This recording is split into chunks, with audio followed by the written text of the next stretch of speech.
Dear Mr. Ban Ki-moon, Secretary General, United Nations Organization, we are a group of Mexican citizens who work in and around the culture and the arts. We respectfully want to pose you a series of questions.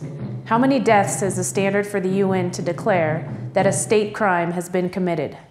How many human corpses must be gathered for the UN to issue a statement condemning the fact? How many human corpses are needed in order to schedule an emergency meeting? How many human corpses are needed for you to make a formal recommendation? How many human corpses are needed in order for the UN, in full compliance to international law and through its institutional channels at large, to issue a resolution? How many human corpses are needed for the UN to impose economic sanctions? How many forced disappearances are needed for the UN to issue a forceful pronunciation? What is the number of displaced citizens that your organization needs to call it a humanitarian crisis? Do you know that nearly 1 million people in Mexico have been forced out of their homes?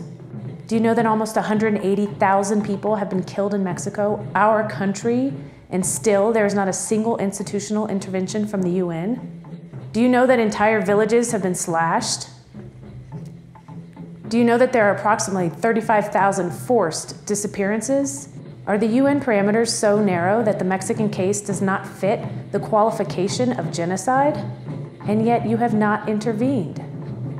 How many human corpses do you need to assume a position regarding the Mexican current situation? How many human remains are needed for you to declare that a state crime has been committed in Mexico?